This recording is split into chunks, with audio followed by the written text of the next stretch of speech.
Eu acho que podemos começar, né?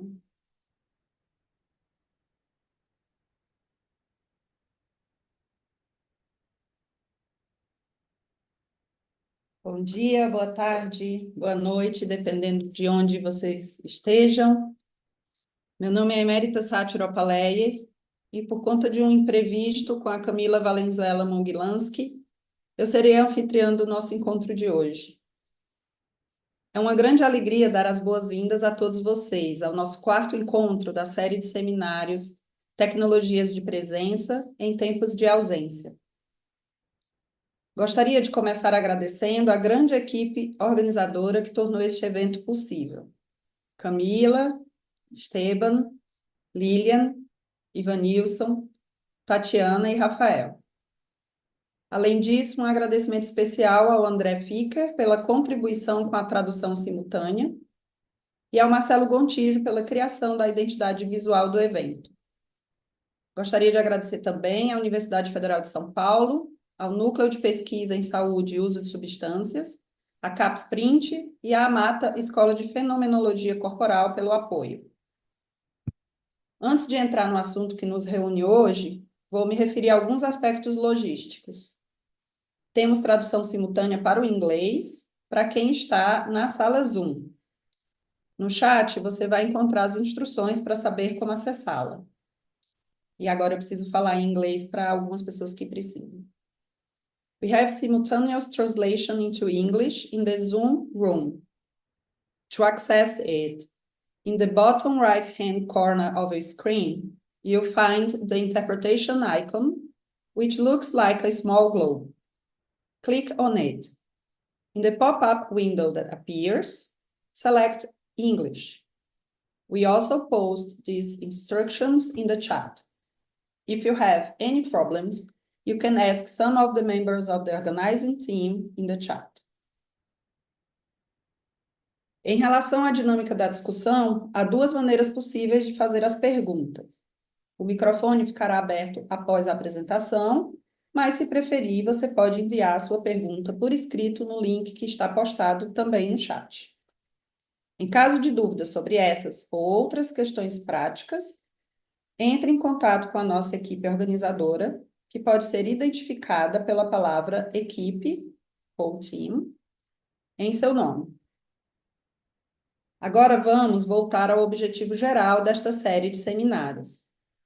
Em uma época em que enfrentamos vários desafios globais, como crises climáticas e ambientais sem precedentes, guerras, crises humanitárias e turbulência política, consideramos imperativo refletir sobre o potencial das tecnologias de presença para enfrentar esses desafios.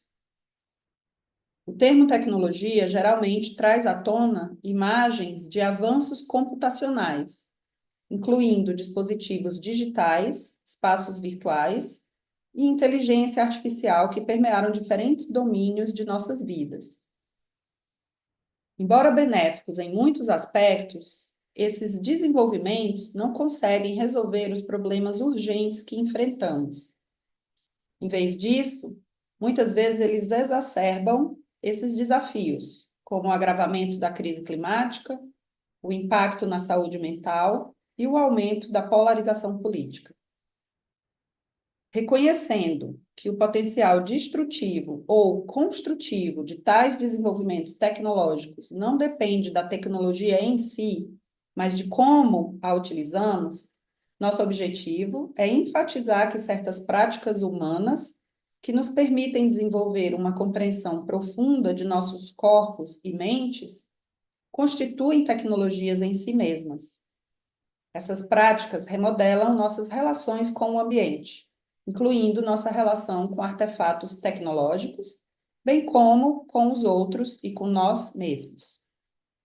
Com esse entendimento, definimos tecnologias de presença como o conjunto de práticas e conhecimentos que aprofundam nosso envolvimento com nossa própria experiência. Mais especificamente, nesse seminário, a noção de tecnologias de presença inclui métodos ancestrais de interação com nosso ambiente e corpo, treinamentos psicofísicos associados a práticas artísticas e abordagens somáticas, práticas de meditação e de movimento, técnicas terapêuticas que aprimoram a percepção sensorial e metodologias de pesquisa centradas na experiência vivida. Portanto, o objetivo desses seminários é fornecer uma plataforma para reflexão interdisciplinar sobre essas tecnologias de presença. Algumas perguntas que servem de eixo para essa reflexão são: o que a presença implica em termos atencionais, experienciais, sociais e até mesmo fisiológicos? Quais são as características das práticas que a cultivam? O que essas práticas nos ensinam em relação a modos alternativos de geração de conhecimento? E, finalmente, qual é a relevância das tecnologias de presença na contemporaneidade? No encontro passado, a professora Christine Caldwell nos convidou a tomar consciência de nossos movimentos e dos processos sensório-motores envolvidos como uma forma de promover a presença corporal. Hoje nós temos a honra de ouvir o professor Basilele Malomalo nos inspirar sobre como a espiritualidade africana contribui para a compreensão material e espiritual do tempo, promovendo valores como justiça, verdade e solidariedade. O professor Basilele é docente da Universidade da Integração Internacional da Lusofonia Afro-Brasileira, a Unilab, coordenador do Grupo de Pesquisa África-Brasil, expert da plataforma Harmony with Nature, da Organização das Nações Unidas, e fundador da Percantu, Escola Africana da Promoção da Ciência e Espiritualidade Africana, além de várias outras coisas, e também um grande parceiro do nosso grupo de pesquisa. Agradeço imensamente, professor Basilele, por estar aqui conosco. Obrigada a todos pela presença e participação, e sem mais demora, passo a palavra a você, professor.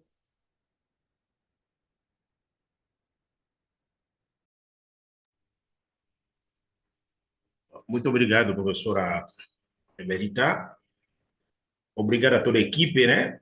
Todo mundo que preparou. Eu sei que é um coletivo que nos proporciona esse momento de reflexão e de olhar para nós mesmos, como comunidade Bantu, de ser pessoas, na nossa conexão com a mãe natureza, o universo, e está sendo muito bom.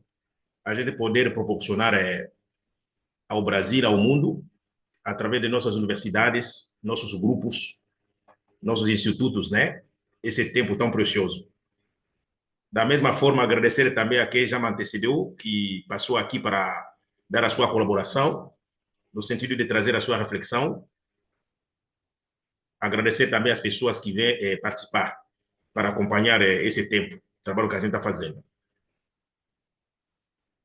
O tema escolhido, né, quando logo o contato foi feito pela professora Merita, bom, eu costumo, às vezes, dormir, aí as coisas vêm no sonho, né? Ou às vezes você sente aquele tempo que você está conectado com outro momento. Isso é comum nas coisas que eu faço.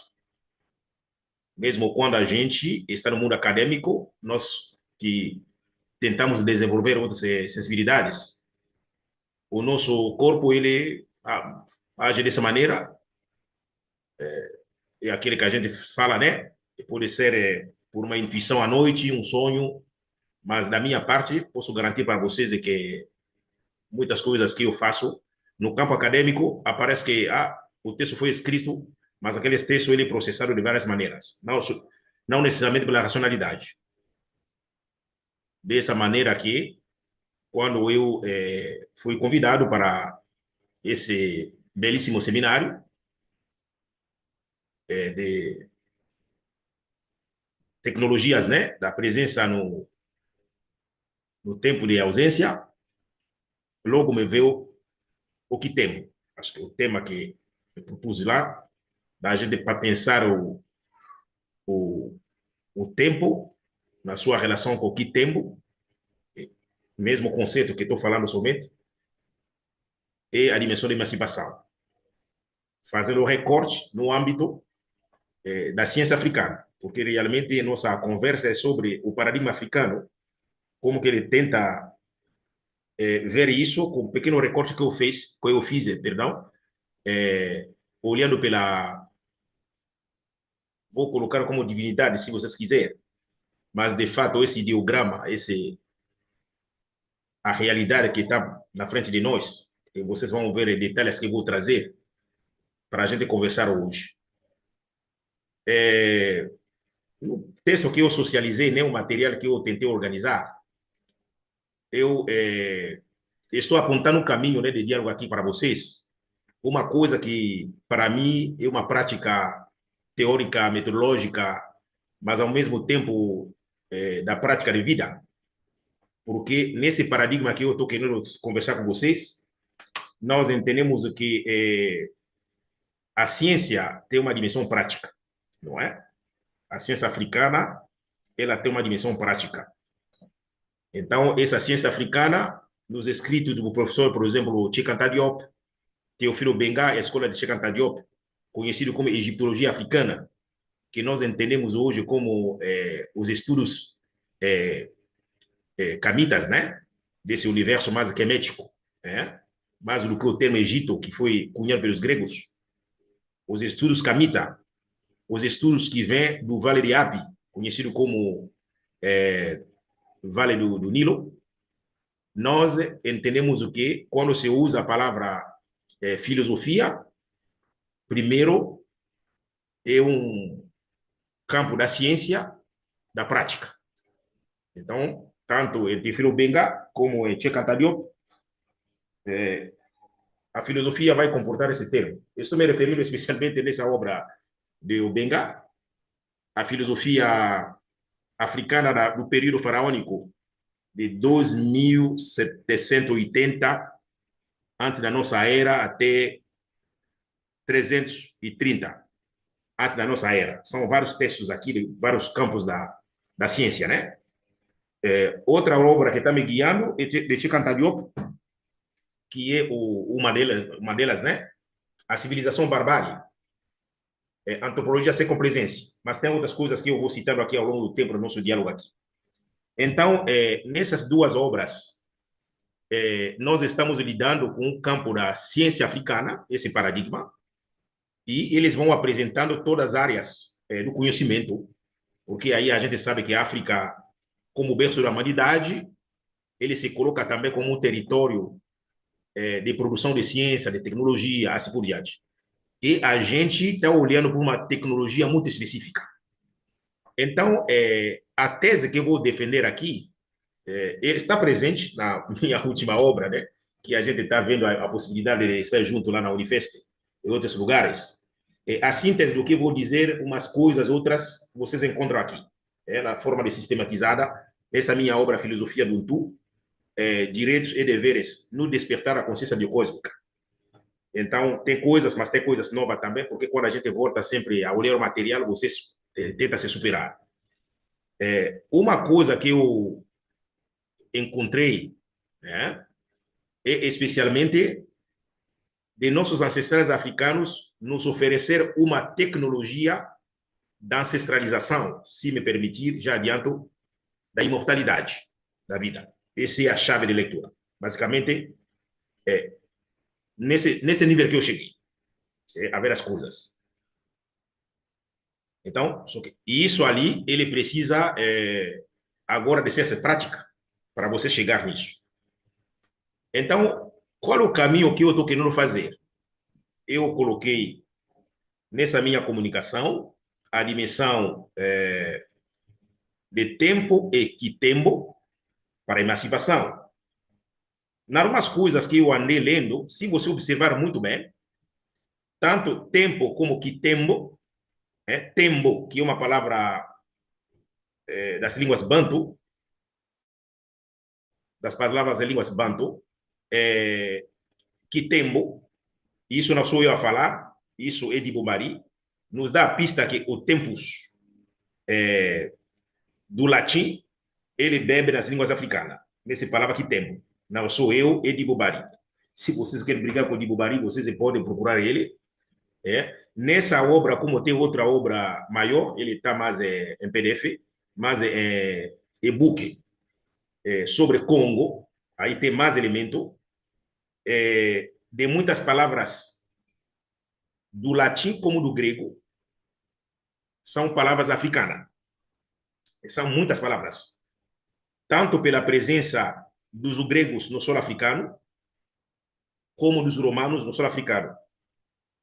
A tal ponto que nós sabemos que a ciência ocidental é devedora da ciência africana. Estou falando de ciências da natureza como ciências humanas. Até forma de Estado, até certo ponto. Mas vocês conhecem a história de Roma, da Grécia, vocês podem acompanhar. Então, a palavra tempo, tembo é uma palavra comum. Tembo, às vezes, também é elefante, tá?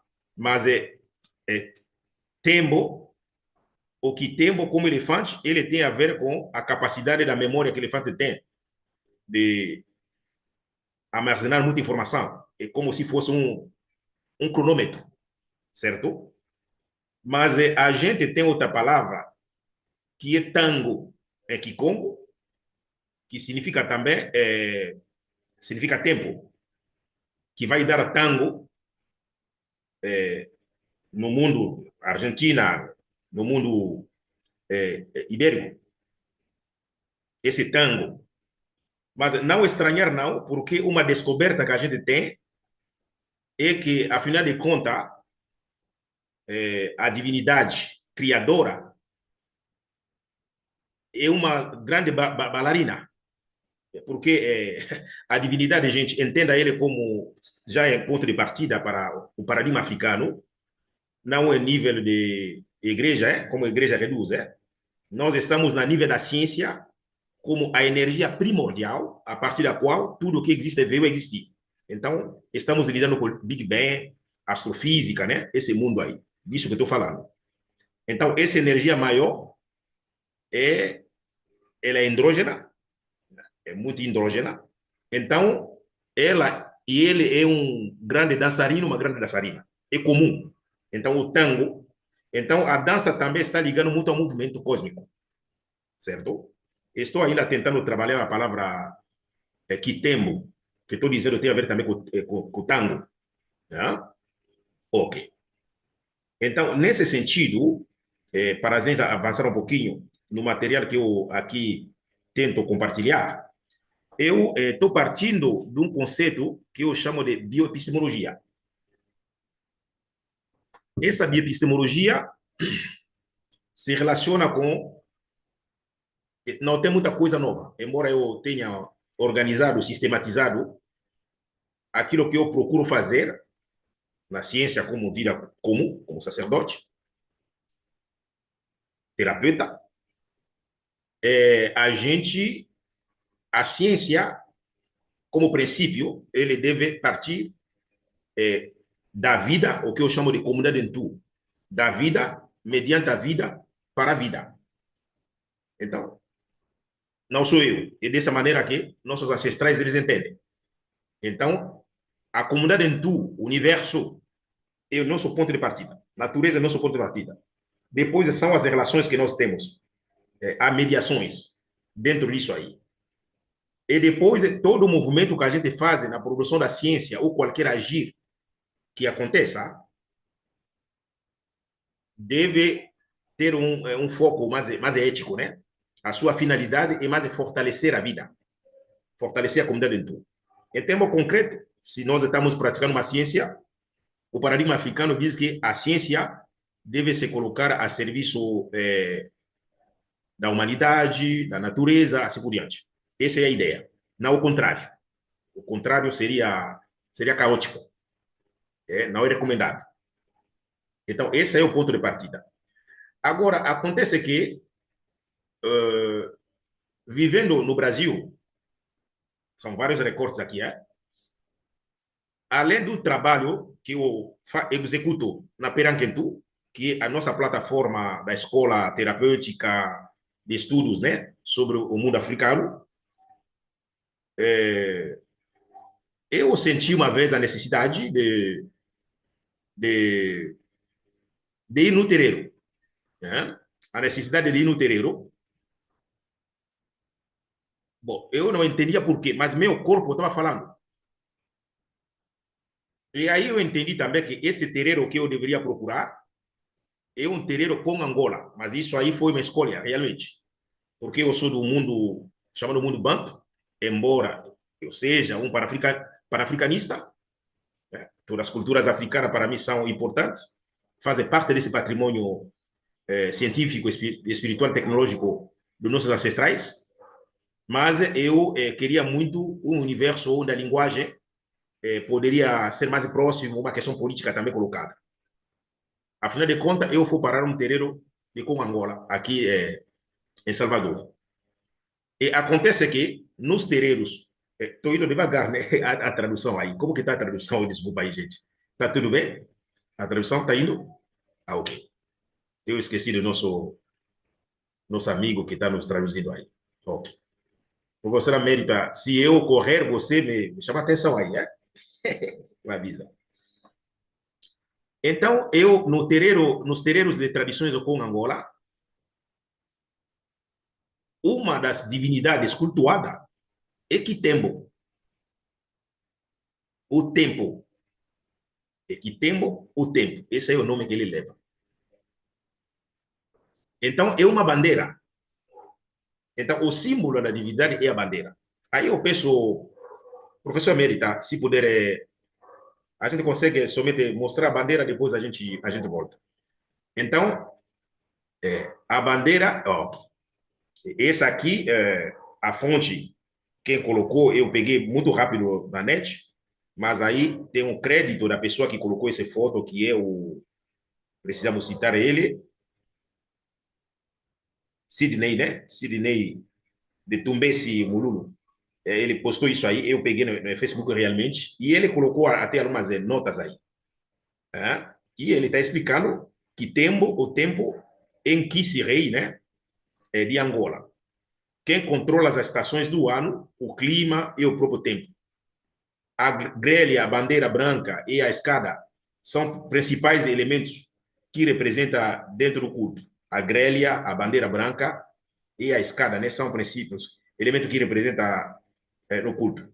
Uma das principais energias para a existência de tudo que temos, né?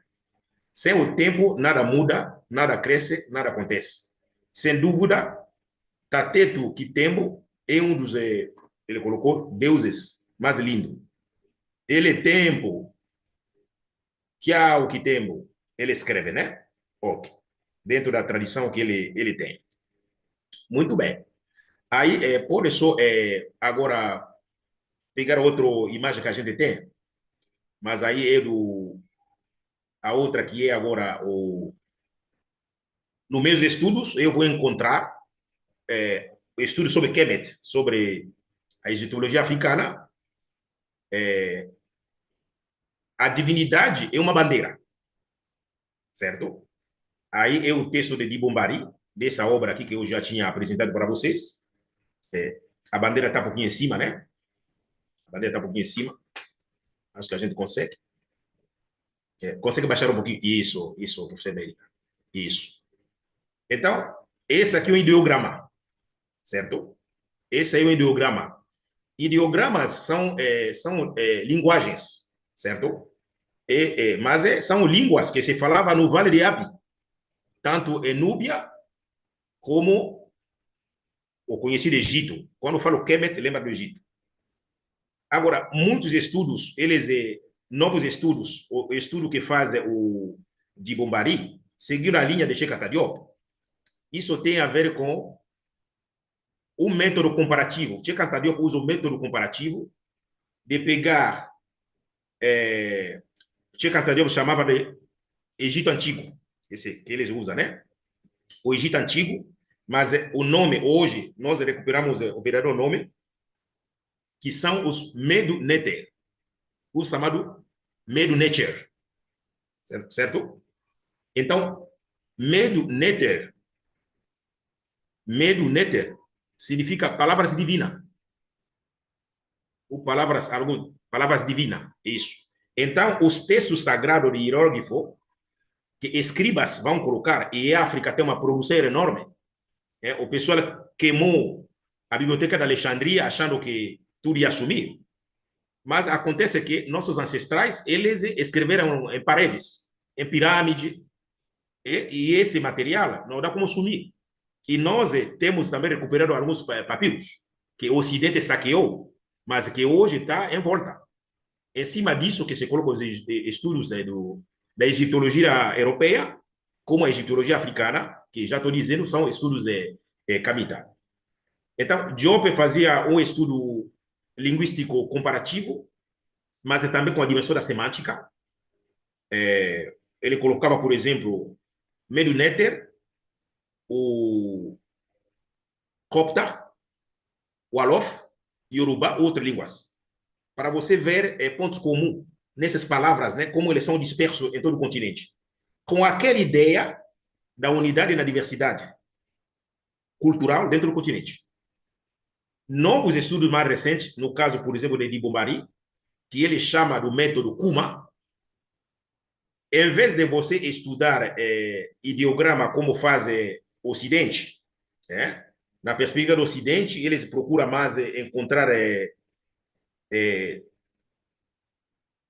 primeiro, digamos, Chapolin, ele criou aquele alfabeto de Chapolin, tá? Você parte daquele alfabeto para você encontrar algum som, aí aparecem algumas palavras que não têm nada a ver com o mundo africano. Então, a perspectiva de Diop e de Dibombari, e você pergunta as línguas africanas para dizer para você o que significa ideograma. Por exemplo, esse ideograma que a gente está vendo. Então, uma das perguntas que ele faz, podemos traduzir até o que está aqui, ele está dizendo: pegamos esse signo porque ele é, a saber, um ideograma. Isso é um signo que dá conta de uma ideia. Ele dá conta de uma ideia ou de uma palavra. A palavra em questão é necessariamente etíope. Quando está dizendo etíope, ele está falando da África. África, conhecido também como África subsaariana, África negra, né? Etiópia. Todo aquele vale, mas ele está falando do continente africano, tá? Essa palavra em questão é necessariamente etíope, africana. Porque seus caracteres nos lembra Diodori, são de origem etíope. Vamos agora de uma língua etíope. Ele pega a língua Bassá, que é uma língua da etnia dele, de Camarões, falado no sul de Camarões. Nessa língua, o estandarte, ou a bandeira, se nomeia Nhung, ou Nhungwe. Essa palavra tem uma qualquer relação com a ideia da divindade da Etiópia, no mundo etíope? A resposta é sim. Nós vemos, de fato, que em Bassá, Nhungwe, que é a bandeira, é uma variante fonética da outra língua que é Yao. Nungu significa Deus. Isso é Malawi, Tanzânia, Moçambique. As línguas etíopes apresentam uma série desse significado. Nungu, Lungu, Mulungu, Mungu, aí vai até o final.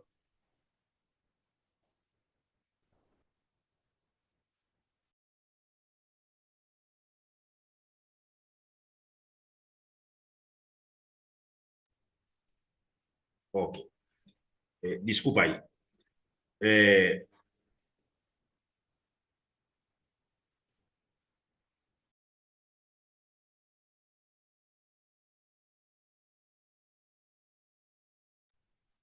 Bom, então, esse aqui é o método Kuma. Se você olhar aqui, ele às vezes pega 50 línguas africanas. Ele pergunta, esse ideograma significa o quê? Então, ali nós temos variações. Dentro do campo de variações, o conceito ele é ampliado. Resumindo, o que aparece como bandeira, aquele ideograma, de fato, é bandeira, mas ele significa também machado. Acho, né? Ele é também machado. Mas eu vou deixar machado do outro lado, porque vai dar mais outras explicações. Ficamos somente com bandeira. Para relacionar a bandeira, você se lembra da bandeira nos terreiros de Candomblé, aqui no Brasil, que preservou a ideia da divindade. Mas a bandeira, no primeiro momento, ele significa as mudanças, estações. E estações tem a ver com o tempo, certo? Você pode, por favor, você merita, pode retirar isso aqui, pode retirar depois eu continuo aqui. Muito obrigado. Quando a gente vai no Senhor de Candomblé, então, esses territórios, eles preservaram o significado de que tempo, o tempo como divindade. Mas agora, divindade para a gente, eu volto de novo. Que tempo, resumindo, em Zambi, é o do mar. É a força criadora. Aí você tem que voltar de novo na ciência africana. Nós entendemos o que, antes do mundo que a gente percebe aqui, há uma matéria pré-existente, né? Que é chamada Nzambi, que é a energia inicial, ligado muito a Big Bang. Eu estou lendo agora Foucault. O Foucault todo o tempo não fala de Big Bang entre os povos Bakongo. Eu vou chegar nele. O Foucault. Já chego no Foucault daqui a pouco. Então, a partir disso, o que fica para nós? O tempo tem a ver com mudanças, tem a ver com estações, ele tem a ver com a energia primordial, a partir do qual tudo que existe veio a existir. Mas agora, nós estamos conversando sobre a tecnologia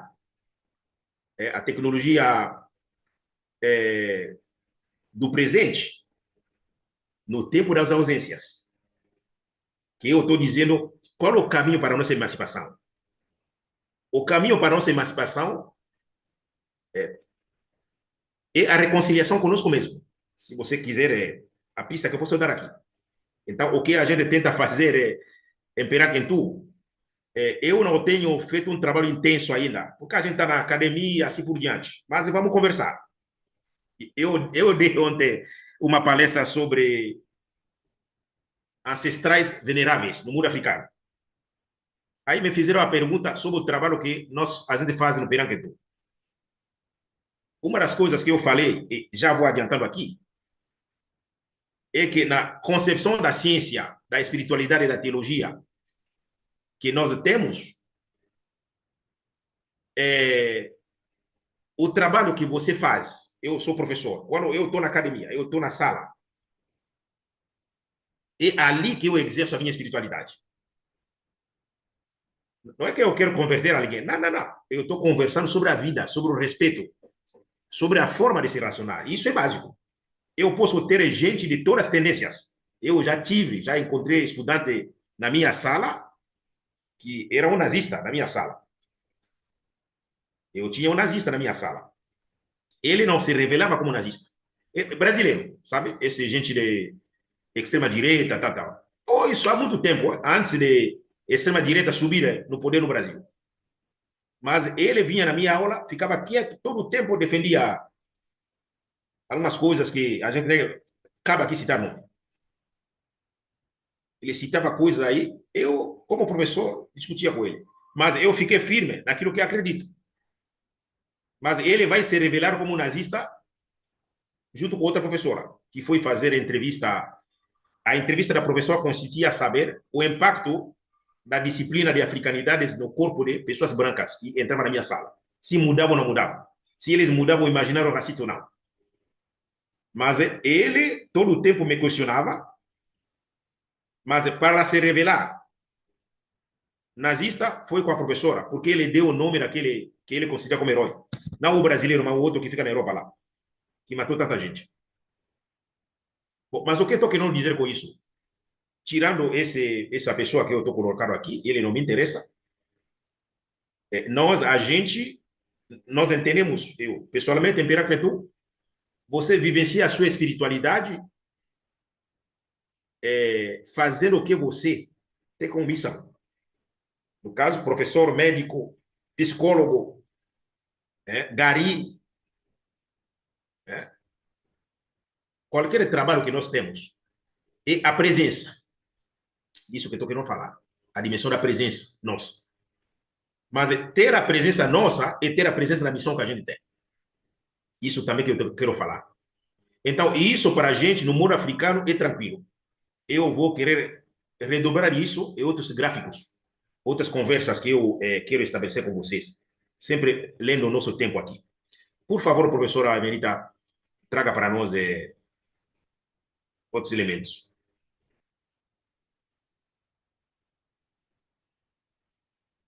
Eu quero agora fazer essa discussão trazendo escrita de Foucault e o que a gente faz em Peraquentu. Ok. Bom, esse material, né, ele tem a ver com o Cosmograma Congo, que eu, assim, ó, retirei da obra de Foucault. Não, esse aqui é outra pessoa que postou, tem o link, mas todo mundo está se inspirando no Foucault. O livro sem nome que o professor Tigana acabou de traduzir, que estava em inglês, né? Então, ali dentro, nós temos vários cosmogramas aí, ele tratando o pensamento Congo. Bom, o que isso tem a ver com o tempo? Isso tem a ver com o tempo, porque em todo o material que eu levantei, todo o material que eu levantei, posso começar aqui com Teofilo Benga Ochekanta Diop, de Bubari. Nós sabemos o que os africanos são os primeiros a inventar o calendário. Esse calendário de 365 anos que a gente conhece lá é africano. Então, a noção a computação, né, matemática de dias, de semana, o ano, de 12 anos, isso é africano. Certo? Bom, por isso eu estou falando da ciência, desde o início aí que a gente está falando. Eu não vou entrar nesses detalhes para hoje. Isso fica para outro dia. Mas fica sabendo somente que nossos ancestrais, eles inventaram o calendário, né? Tem um calendário que é lunar, outro que é solar, em África. E isso foi depois de muita observação do universo. Então, a astrofísica africana desempenhou um papel importante naquele período. Agora, não é somente no Vale do Nilo, não. Outros povos também, eles têm divisão de seus tempos, né? Você tem uma semana Yorubá, como se organiza, como os dias se organizam também no período entre o mundo Congo, mas é muito essas formas de organizar o tempo é comum na África. Eles têm elemento comum.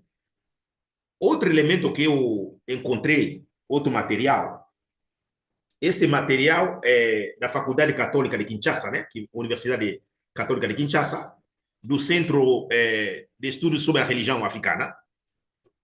Tem uma parte, esse foi um congresso, né? O colóquio, acto do 5º colóquio, organizado em 1996. Tem uma parte que vai tratar sobre o tempo. Veja que eu tive a sorte de ter esse material em casa aqui, mas tem um título que eles deram para isso. Deixa eu ver aqui. Religiões tradicionais africanas, concepção e gestão do tempo. Então, tem vários capítulos que eu encontrei. Um deles que eu andei lendo para vir conversar com você é do professor Atale Saang, Concepção Africana da Vida, da Morte e do Além. Certo? Então, ali, basicamente, ele discute no lugar a noção do tempo entre povos africanos, o tempo e a duração, os suportes axiológicos do tema vida e morte, no contexto africano, as 13 faces do tema, né? A vida, a morte e o além. Isso que ele vai abordar. basicamente. Depois ele faz uma discussão sobre o tema de encontro de culturas, quando o Ocidente vai cruzar a África, no que vai dar, tá? Ele vai fazer essa discussão. Mas eu não vou entrar em detalhe. Quem sabe com um dia a gente senta mais para trazer mais detalhe. Dito isso, outro livro importante que o Ocidente conheceu como o Ocidente chamou de Livro dos Mortos, mas ele não é Livro dos Mortos, não. O nome do livro é livro da saída à luz no dia, certo? O nome do livro da obra é Livro da Saída à Luz do Dia. Vocês vão entender, ele tem a ver com esse cosmograma, mas ele tem a ver com a tecnologia sobre o tempo que nossos ancestrais montaram. Que hoje, no período que tu estamos recuperando e outras pessoas recuperando. Che Cantadiopo já fez isso. Então, isso que estou discutindo com meus estudantes no curso sobre ciências sociais e sociedades africanas. Então, não dá como você pensar humanidades, isso que a gente chama de humanidades clássicas africanas, sem você levar em conta todo o suporte teórico-metodológico produzido pelos ancestrais. Isso nós não temos material. Então, vamos. Eu entro via Foucault. O Foucault, eu já coloquei aqui, mas vou pegar as minhas anotações aqui. Esse cosmograma, nas minhas outras leituras, é Kalunga.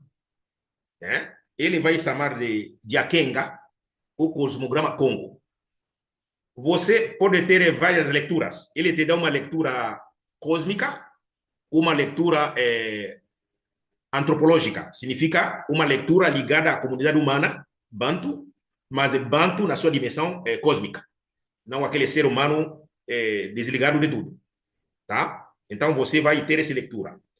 O que me interessa é discutir a questão de tempo, essa tecnologia do presente, eu chego nisso, e olhando pelo tempo. Então, basicamente, e para também responder nas algumas questões que a gente coloca aqui, o que significa viver, existir? E para que nós existimos? Como que o paradigma científico africano concebeu isso, ou concebe? Então, faz parte de um capítulo de Foucault chamado que Foucault chama de o V, base de todas as coisas. Então, a concepção da vida, ela começa com o primeiro passo chamado Vanga. Esse Vanga é o processo de formação da vida, ou etapa de Musoni, que está aqui embaixo. Né? Que está aqui embaixo.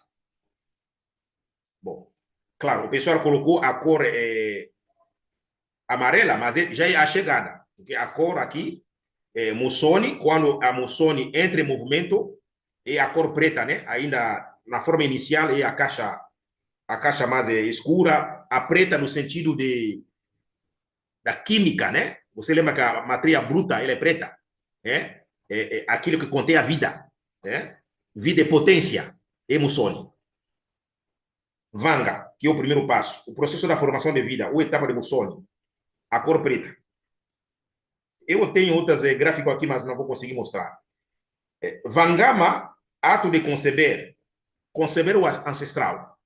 Mas Foucault, no pensamento como, ele está partindo do princípio do que todo ser vivente é um sol, é um pequeno sol, certo?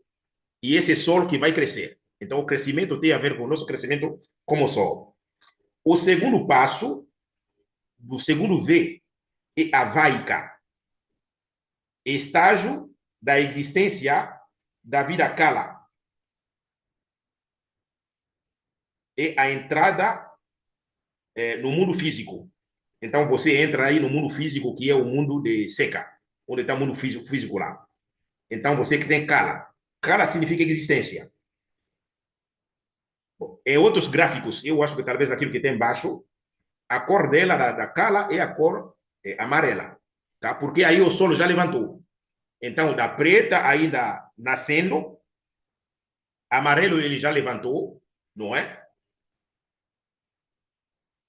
E nessa fase da cala, que a comunidade humana, a comunidade Bantu, recebe a fala, desenvolve a fala.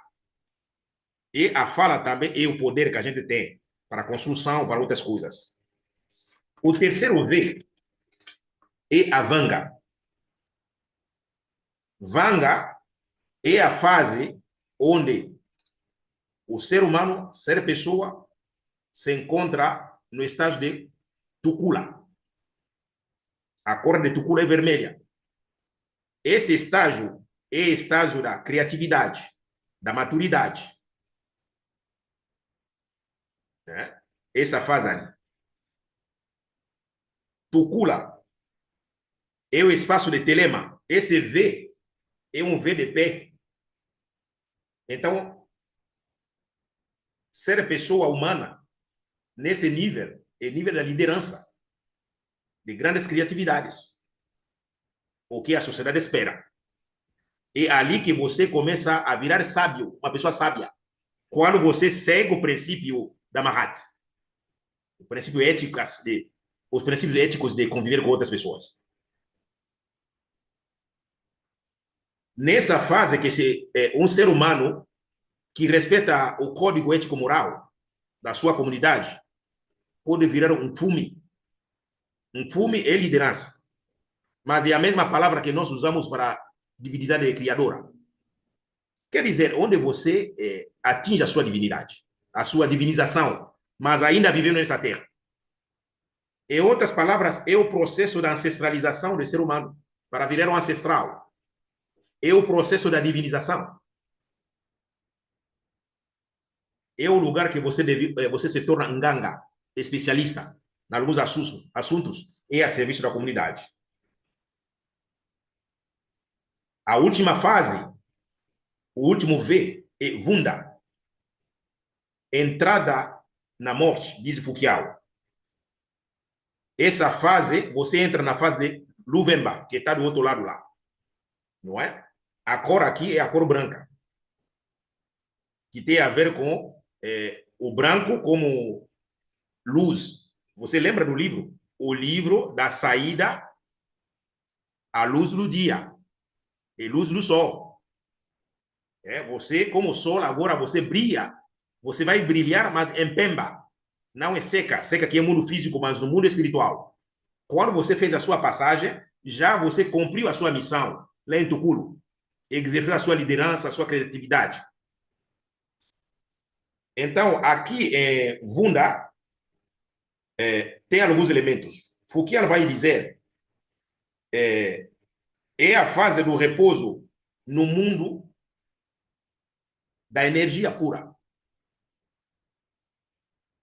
Bom, aqui, a depender da maneira como você levou a sua vida, tanto em Tuculo e em Cala, se você realmente respeitou o código de Mahat, lembra que Mahat é harmonia, justiça, verdade, reciprocidade, solidariedade. Em outras palavras, você foi uma pessoa boa para com outras pessoas, para com a natureza, para com o universo, para com suas divinidades. O que o professor Chamari Ngantuma chama de os três elementos, o cósmico, o divino e o humano, que eu chamo em meus escritos de comunidade Ntu, formada de três elementos.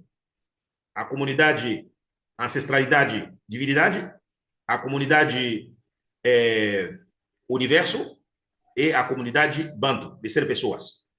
Qual é a maneira que você se relacionou com essas comunidades? Mas isso tem também a ver como você se relacionou com você mesmo também. Isso também tem a ver. Levando em conta esses princípios da Mahat, você, na fase de Luvemba, no mundo de Mpemba, você pode se tornar um ancestral que Foucault chama de Cuyo. O Cuyo é um ancestral feio, imaturo, atrofiado ou atrofiada. significa aquele que ninguém quer mais que ele volte, ou ninguém vai mais interagir com ele. Ele não recebe veneração, ele não recebe sacrifício, ele não recebe um culto.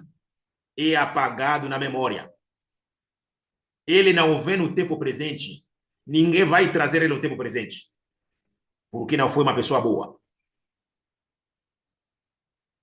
Agora, quando você cumpriu com o código da Mahat, você se torna um ancestral que Foucault chama de, no mundo Congo, chama de Kulu.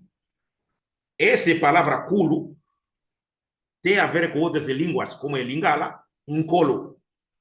Nkolo é divindade. Nkolo é Nzambi. Nkolo é Olodumare. Bom, claro que você tem uma dimensão ontológica, como que é, não vou entrar em detalhe. Mas eu, no meu entendimento aqui, no nosso paradigma, a gente diz o seguinte: as pessoas se percebem como filhos ou filhas de um orixá outro. E orixá são manifestações da divindade maior. Nessa perspectiva, essa manifestação, orixá, você vai se transformar no seu orixá. É como se fosse uma retomada, uma reconciliação na energia vibratória em que você pertence. É isso aí, basicamente. Mas no mundo de Mpemba é uma força tremenda. Caso você conseguiu, no livro do Kemet, né, A Saída do Grande Dia, nesse livro ali, é muito bonito você ver o diálogo do Ani, que é um escriba Ani. Ele mesmo, quando ele está no julgamento de Ausire, mas o diálogo com a divindade é a coisa mais bela que tem. É um texto africano sobre a vida além. É? Então, outros elementos que eu quero trabalhar aqui, professor Mérita, pode somente subir um pouquinho, vamos ver outro. Tem outra imagem do. Ok. Ok. Você já está vendo que esse cosmograma ele muda um pouquinho assim. Ele muda um pouquinho. Porque aqui ele segue mais ou menos a leitura de Foucault. Não é que o outro não está seguindo. Ele segue, mas às vezes a pessoa interpreta de uma outra forma. Então, você está vendo que o primeiro V, né? Que aí na Kala, né? Kala é preto. Kala é preto. Ele começa com preto como a matéria bruta do nascimento. Mas é claro que ele começa desde Mussoni, né? Eles se oscila um pouquinho assim. Se oscila. Ok. Então, aqui, ó, o mundo de Mpemba não é somente morte. Morte para a gente é vida, certo? É outra vida, tá? Mas agora, como já disse, você pode virar um cuyo ou você vira um colo ou Kemet, a gente fala de Aku. Aku são bem-aventurados ou bem-aventuradas, certo? A Bíblia só copiou, gente. A Bíblia só copiou o que a África dizia. O virar bem-aventurado significa um ser vivente com uma potência de energia forte. Então, você tem uma vibração que você pode refletir a sua vibração para seus descendentes, sua linhagem, para o seu país, para a sua nação. Isso que estamos falando. Certo? Então, ali ó, tem alguns elementos que é interessante. A palavra Pemba, lendo de Bombari, ele encontrou a outra raiz, né? Que é PAM, P-A-M. Isso significa sair, significa chegar. Pemba é a chegada. É a chegada no mundo da energia pura. Certo? Mas Pemba, na minha língua, chama Mpembe. Ele significa também caulim, giz. Caulim é o argila, mas nesse caso argila branca. Certo? Que tem a ver com a luz. Tem a ver com a luz. Mas agora, você vai transitar, não é? Você vai transitar através de cerimônias, né? Que a gente faz de 7 dias, 40 dias, para que a sua energia possa ficar fluida, né? Para que você não fique nas amarras do mundo físico, né? Então, basicamente é isso. Esse aí é o que eu encontro aqui, a questão do tempo, mas olhando a perspectiva de Foucault. Claro que aqui estou trabalhando uma dimensão mais metafísica, o que o Benga vai chamar, vai dizer que o tempo tem uma dimensão transempírica na concepção, no paradigma africano. Ele é transempírico. Claro, tem elemento da empiria, mas tem outros que são. Vocês estão vendo os dois mundos, né? O mundo da empiria, do mundo físico, e o mundo de sobre a empiria, que é o mundo de Mpemba, né? Que a gente colocou. Agora eu vou no último ponto. Realmente estou vendo o nosso tempo está chegando, já vou fechar, professor, para. Pode somente subir um pouquinho para mim? Ok. Bom, esse aqui pode ser até aqui, está bem. Basicamente, o que eu falei antes, no universo Congo, Fouquial está lembrando para a gente, ele aprendeu dentro da escola da iniciação de Lemba. Isso se ensinava. E isso que nós aprendemos no Kemet, no Sperankentu, nas escolas de vida. É isso que nós aprendemos nos Fanado. Ivanilson sabe do que estou falando. É a saber lidar com o tempo, com os elementos da natureza. Isso também que as escolas contemporâneas africanas de Kemet Yoga estão a recuperar. Nós, no Perankentu, temos isso também. Quando a gente, não é somente a meditação que a gente faz. Eu chamo de meditação kamita. Mas não é meditação kamita somente. Quando eu conversei com o mestre Ha, o Tete, que é um dos mestres de Kemet Yoga, ele dizia basicamente yoga é uma tecnologia de trazer a consciência, né? De despertar, basicamente. Bom, mas aí, com o diálogo que eu estou fazendo aqui, essa foi uma pesquisa básica que eu fiz. Queria saber o que é yoga. O termo que a gente usa é Sema Nefer Ankh Hotep. Então, toda forma de meditar é uma forma de praticar yoga. Essa tem origem no Kemet. Isso diz Mwauta Ashbai e Ja Ashbai. Ari Ankh Ka, conhecido por Hatha Yoga, são posições keméticas do poder que antecederam a yoga que a gente conhece. Arit, Aritu, são chakras, né? São poderes presentes em nossas partes do corpo que podem ser motivadas pela meditação. Esse aqui é Queen Foi. Não sei se a obra dela está perto aqui para mim, para mostrar para vocês. Eu pego depois. Ela faz um trabalho voltado para mulheres. Belíssimo trabalho. Ali, eu recebi também outro convite. Aí, professora, pode subir ali no final desse gráfico aqui, porque aí eu faço uma síntese. Isso. Pode subir um pouquinho. Mais um pouquinho. Isso. Então, aqui, essa hermenêutica que eu faço, depois de analisar esse diagrama, eu chego nessa conclusão aqui. Meditar é unir seu coração, seus pulmões, através do controle da respiração, para se unir com a divindade, com aquilo que é mais belo em você. A sua energia masculina e feminina, então busca de equilíbrio de energia masculina e feminina em nós, representação da vida na sua plenitude, sendo todo isso um ato de devoção que se faz no altar, num espaço sagrado, que desperta o sagrado, a divindade que está em você, que é você, e que você é uma manifestação, você é muito. Quando você entra nas escolas ausiriana, Osiri, né? Ou de Set, a Setá, né? Basicamente, Kemet, o que nós aprendemos é sermos a Osíris. Então, todo o processo é aquilo lá. É o que o livro que eu já citei, da saída do dia, o escriba Ani, ele se vê como Osíris. Ele entra em diálogo, assim por diante. Então, essa dimensão da osirização, de tornar-se Osíris, de tornar-se Auset, de você tornar-se seu próprio orixá, se reconciliar com a energia vibrante que está em você. Esse é trazer para você o presente, é viver o presente. de forma intensa. A meditação aqui, como eu estava dizendo para você, não é somente você fechar os olhos. Lembra daquele exemplo que eu estava dando? Eu estou na minha sala de aula e ter consciência do que estou fazendo.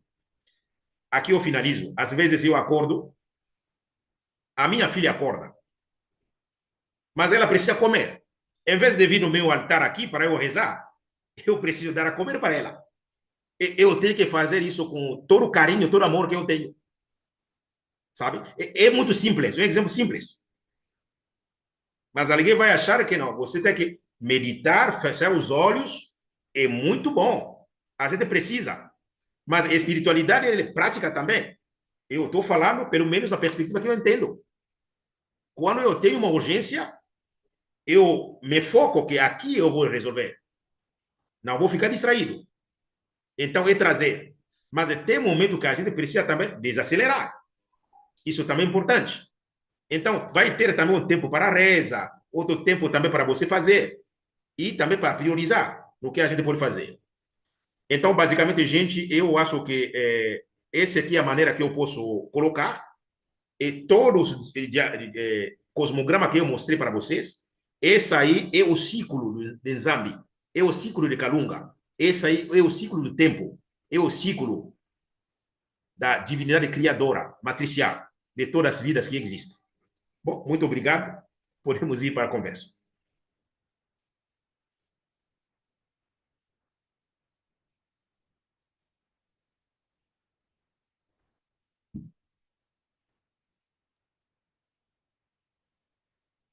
Muito bom, professor. Muito instigante a sua fala. Queria checar com a equipe se nós temos perguntas no formulário ou deixar talvez a oportunidade para quem está presente também levantar o microfone, abrir o microfone e perguntar. Oh, man, tenho não sei se tem pessoa na frente. Tenho um comentário aí para falar, né? Colocar na verdade. Não sei se posso ir. Posso começar aqui devido ao tempo? Por favor, Evanilson, pode ir. Opa, agradeço muito a esse senhor, né? Professor, pai. Desde 2012 que a gente está nessa caminhada, aprendendo junto com o professor Basilele, sempre trazendo conhecimento de uma forma leve, inspirador, sabe? Conectando as pessoas. Eu, escutando o meu mestre aqui, né? Muito embora muito tempo sem ter essa oportunidade de ouvir ele novamente, eu fiquei assim, poxa, sempre é bom escutar.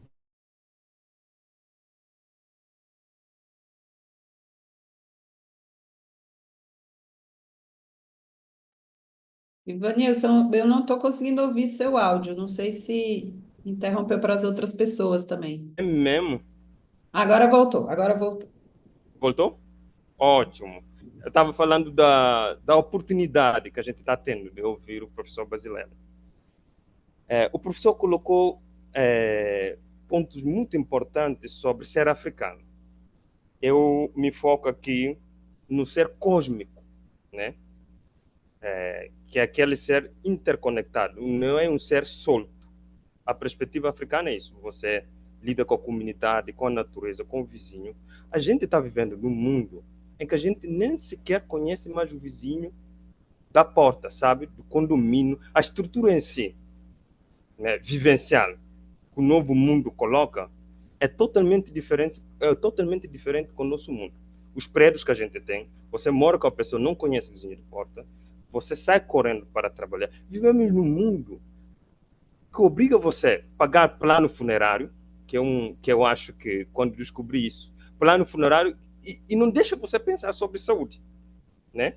Essa separação, né, de um ser solto, né, que leva você a pagar plano funerário, porque na Guiné-Bissau, não sei como é que está no Congo, na Guiné-Bissau, de 2012 até 2012, nunca ouvi falar da palavra plano funerário, da frase plano funerário. Nunca ouvi falar. Quer dizer, é uma descontextualização do ser humano para com ele mesmo. Você já está preocupado. Essa falta da visão cósmica leva a pessoa a pagar plano funerário.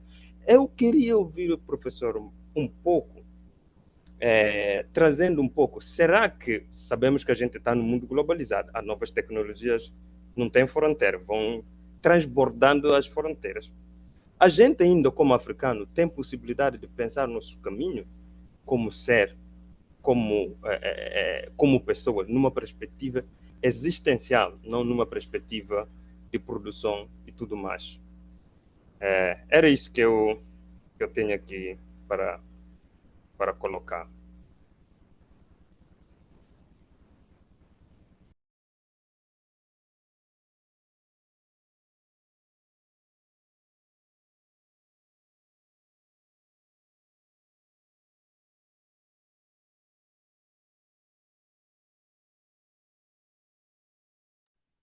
Vai em bloco, professor Mérita?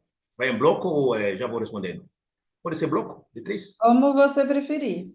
Bloco Sim. de três, melhor. Então, queria checar se tem mais alguém. Tem um comentário também, uma pergunta. Se ninguém mais tiver, eu posso ir, então.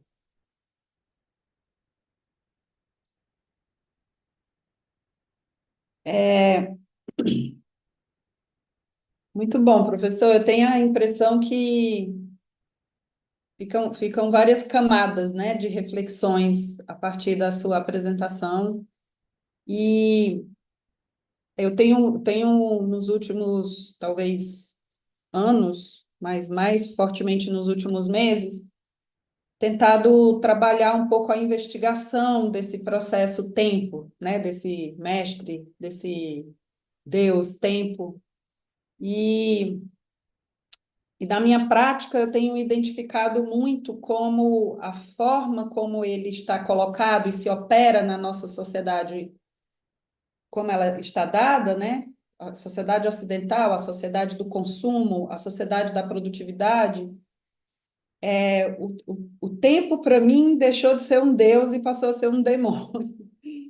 Eu sinto né, a urgência, eu sinto que a pressa, eu sinto que viver a vida nesse ritmo é extremamente, eu diria que, primeiro, ele não é saudável, né? Acho que num lugar mais básico não é saudável, mas segundo, ele é produtor da violência. Então, se conecta muito com isso que o Ivanilson fala, da gente, como ser cósmico, ter se desconectado, né, de outros seres e da própria natureza, que nós somos natureza, não nos vemos mais assim, né? Mas mais do que isso, eu vejo um grande desafio da minha prática é como e eu achei brilhante que o professor trouxe, né, essa apresentação de que a prática significa também levar isso para a sala de aula, também levar isso no cuidado com a criança também. Então, a prática, ela se estende para isso.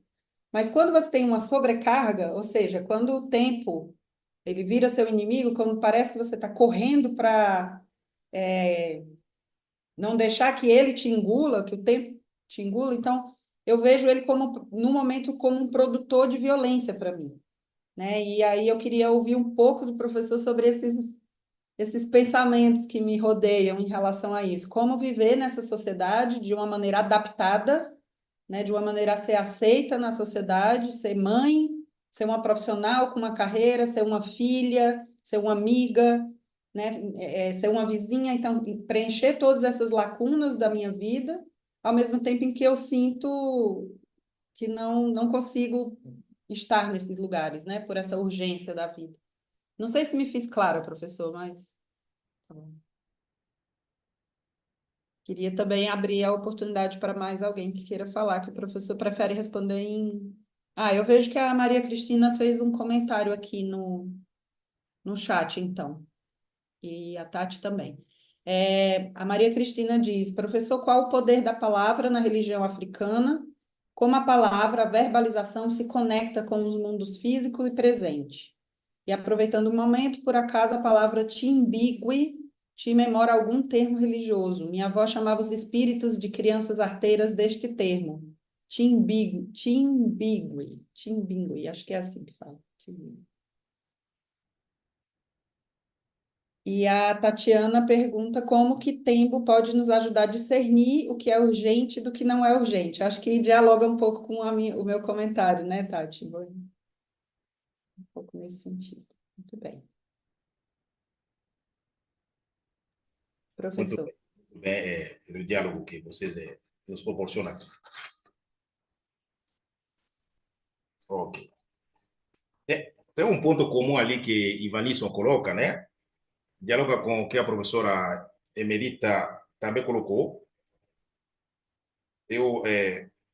Da entrada assim é a questão de capitalização da vida, né? Monetização da vida, o consumo da vida,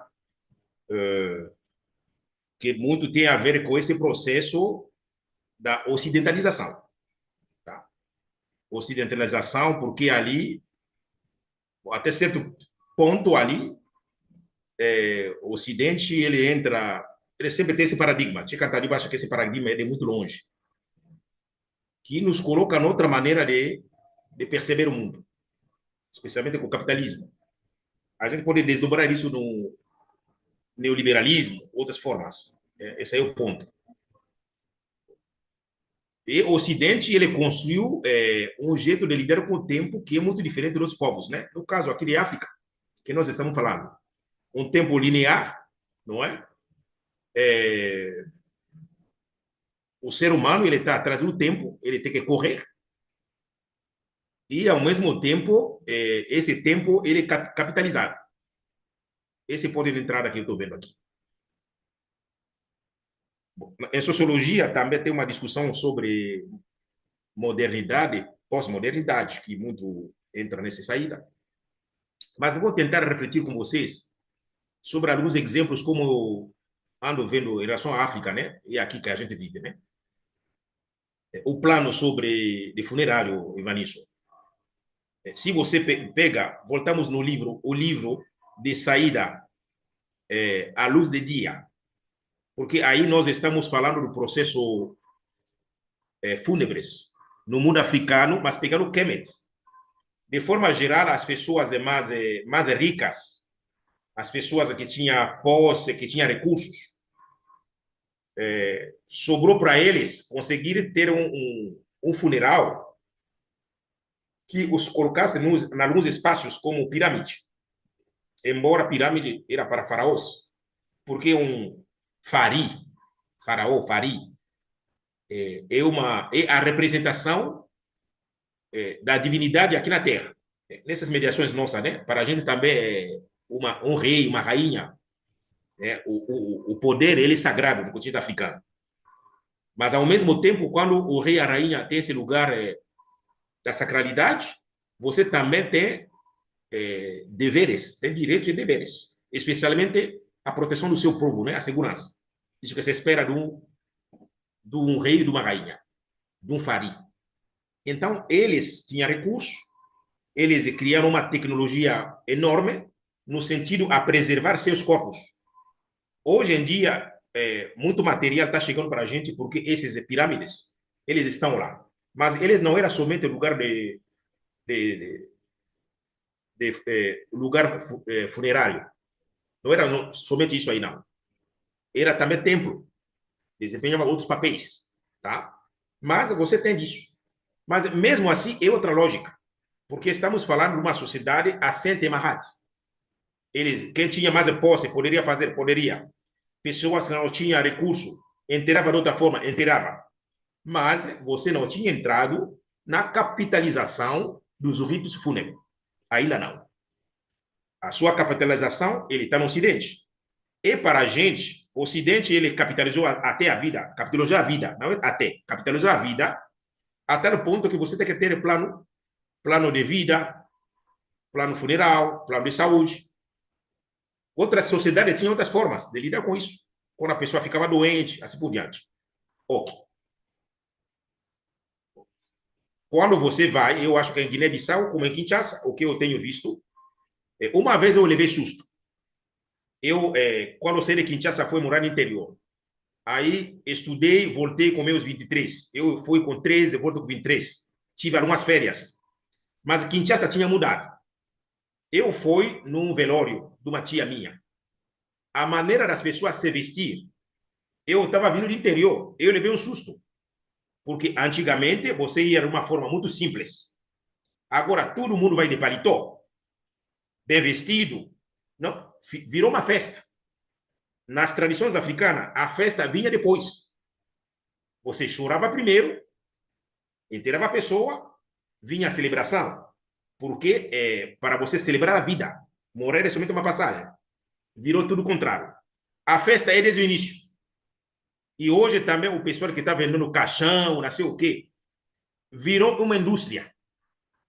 Se você não tem dinheiro, você não consegue enterrar a sua pessoa. Talvez é diferente do Brasil, onde ainda o Estado ele consegue, mas mesmo assim você tem que pagar, né? Quando você perde alguém, você vai ter que arcar com dinheiro. Então, capitalização da vida. Veja onde a gente chegou. Coisa que, mesmo em grandes cidades, nós ainda enterrávamos nossos mortos de uma forma ainda da tradição, do contexto urbano, respeitando as normas da tradição. Na aldeia, é o mesmo processo que nós tínhamos, né? Como lidávamos com a morte. Mas houve uma transformação muito negativa. E no sentido realmente da capitalização da vida. Para nossa tristeza, isso mexe no nosso imaginário. Nos afeta do jeito de ser africano. Muita gente é mais o cosmético, o cosmético, o que aparece, do que o rito na sua profundeza, como era. Embora o africano ainda não perdeu todo o rito, ele ainda não perdeu tudo, não. Todo mundo sabe que enterrar uma pessoa morta, né? Pessoa morta não, né? Morto-vivo. A pessoa que fez a passagem, ainda a gente sabe da importância, até certo ponto. O impacto negativo, quem é cristão aqui, vocês não me levam mal, não? O Estado colonial, a igreja colonial, tiveram impacto na forma como a gente se organiza. A tal ponto que modos da gente casar, a casa 3 vezes. Casa no Estado, casa no civil, né? Estado, casa na igreja e casa na tradição, 3 vezes. Europeu não faz isso. A forma também de enterrar, entraram coisas que não tem nada a ver com a gente. Então, se não tem o padre, não tem o pastor, tem um problema, certo? Mas tem outros elementos, eu não vou ter tempo aqui, né? A dimensão mais negativa da morte. Nós estamos lidando muito mal com a morte. Muito mal mesmo. Mas é uma transformação que é brutal negativa. Você vai pegar o país como... Tem alguns ritos fúnebres lá em Ghana, né? Eles recuperam a tradição, mas capitalizam aquilo lá. Lembra o pessoal que fica dançando com o caixão? Você tem a dimensão da tradição, porque a pessoa só faz a passagem. Mas a família se preocupa para que aquela celebração ele tenha a ver com a ancestralização da pessoa. Mas a ancestralização não se limita no cosmético. Ele é o ato mais profundo. Porque depois de você enterrar, você precisa se conectar. Mas as pessoas vão agora... Kinshasa, né? Eu acho que o pessoal vai... o 1º de agosto. Kinshasa, capital de onde eu nasci, lá no Congo. Não é o 1º de novembro, não. O pessoal ir no dia 1º de trabalho para ir no cemitério. Mas mesmo assim também o pessoal tem medo, porque aprendeu que não, lidar com morto, o pessoal já morreu. Cristianismo. Coisa que era muito diferente da gente, lidar com o pessoal. Eu estou dizendo, o que estou querendo traduzir como mensagem, gosto de dar mais exemplo prático. Quando meu pai fez a passagem, eu trouxe ele na minha memória muito forte. Meu pai não foi. Todo dia do seu aniversário, eu me organizo para oferecer a comida para ele. Eu falo com meu pai. Quando eu falo para as outras pessoas da minha família que eu vou com meu pai, converso com ele, eles me acham de bruxo. Eu sou mal visto. O que eu procuro fazer é somente ritualizar meu pai pelos efeitos bons, coisas boas que ele fez, para imortalizar ele. Só isso que eu estou fazendo. Entendeu? A minha mãe ainda é uma ancestral viva. Estou dando o exemplo de meus pais pelo exemplo que eles me dão. Eu disse para vocês, fiz uma mesa sobre ancestrais veneráveis. Se eles não forem exemplos, talvez eu apagava eles. Nem ia lembrar do meu país. Isso é comum na diáspora, né? A gente percebe isso. Tem uma discussão também mesmo. Oh, a pessoa foi ruim. O que a gente faz? Porque o ruim também tem momento que ele serve. Mas é outro debate. Sabe? Pensa na figura de sete. Porque essa noção, o bem ou o mal, é complicado. Mas você tem uma medida ética. Você tem. Não vou negar. Não vou negar. Mas quando aquela energia te faz mal, como eu conheço um monte de gente que passaram por situação de violência que não vou tocar, especialmente as mulheres, em família. Aí aquele pai vai virar um ancestral, é complicado. Você vai venerar um professor? Não dá, entendeu? Porque é a energia que você está trazendo. E quem vai trazer a energia? E para que finalidade? Disso que eu estou falando. Mas a energia boa, ela vai fluir as questões aí. Então, nisso, o lidar com o tempo, professor Emerita, na questão que você me colocou aí, é isso, né? Nós somos empurrados. Bom, mas agora, eu estou muito aqui querendo falar do Latouche, Sérgio Latouche, pequeno tratado do decrescimento sereno. Eu sei que temos uma literatura muito boa no campo da psicologia ou outros, né? Como lidar com essas questões. Mas Latouche, todo o tempo, ele está me batendo na cabeça sobre a teoria dele de decrescimento sereno. Reconceituar, um dos passos. Reestruturar, redistribuir, relocalizar, reduzir. Reduzir o trabalho. Sabe? Alguns, ele está aplicando noutra realidade, né? Nesse agressão contra a natureza, tudo isso aí, né? Crise climática, assim por diante. Ele dá alguns passos. Não vou entrar em detalhe por questão do tempo, mas Sérgio Latouche tem um contexto, mas tem uma literatura boa. Entre nós, ou se a gente pode ir para a experiência, você sabe uma coisa, eu assim, a gente escreve uma coisa ou outra, eu escrevo. Eu fiz a opção de não me agarrar com esse negócio de Qualis, de CNPq. Pessoalmente, estou dizendo sinceramente. Gente, vou escrever uma coisa aqui agora, mas não vou me matar. Uma opção que eu fiz. Uma vez eu trabalhava, fui coordenador de política de ações afirmativas, quando o Ivanilson estava no Ceará, quando a gente morava lá. Eu estava na gestão. Chegou um tempo que não estava andando. Eu saí da gestão para cuidar do grupo de pesquisa, fazer coisas que me davam prazer. Mas continuando vivendo na universidade a partir do que me dá prazer. O que me sinto confortável. Eu tinha que cortar. Agora, quando eu olho esse tempo, depois a nossa filha nasceu, né? Minha filha nasceu, ela me encontrou com 50. No tempo que eu acho que chegou no tempo, se chegasse com meus 40, eu acho que só ia sofrer. Eu não parava. Mas quando eu coincidi com os Covid, eu ia nessas reuniões de colegiado, não sei de quanto, era guerra sobre guerra. Eu disse, quer saber uma coisa? Eu não vou entrar nisso. Eu sumi. Vou cuidar de mim, vou cuidar da minha filha. Eu dou a minha aula, faço o que eu devo fazer. Mas ir em reuniões que vai me desgastar, eu não vou. Aí o pessoal começou a me procurar. Depois houve reuniões, Eu disse para o pessoal, se vocês querem reunião de colegiado, para estressar as pessoas, eu não vou perder meu tempo. Mas nós tivemos DR em colegiados. Ou a gente humaniza os colegiados, ou todo mundo vai ficar adoecido. Mas estou falando também de universidades. Estou falando também de outros espaços.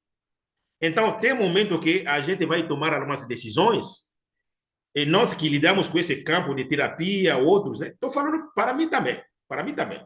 Tem um tempo que eu já estou me vendo com trabalho, sem exagerar. Tem que desacelerar.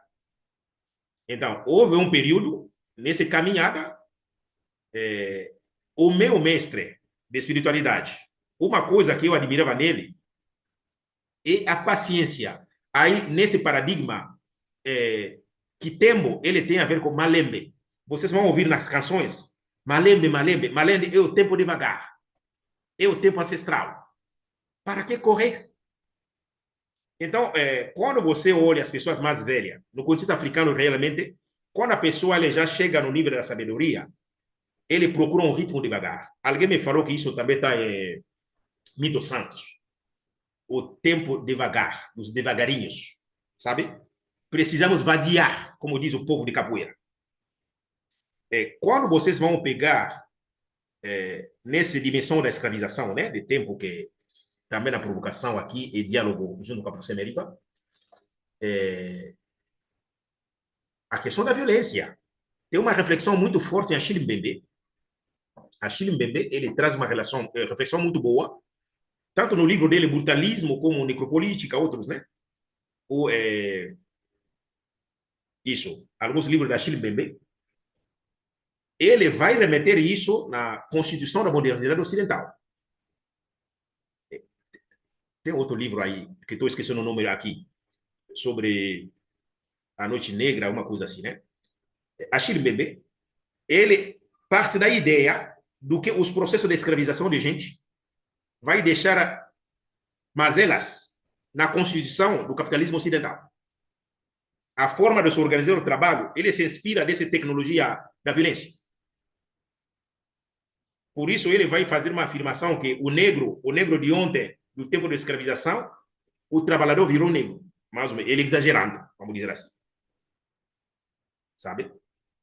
Agora, como sair disso? É muito...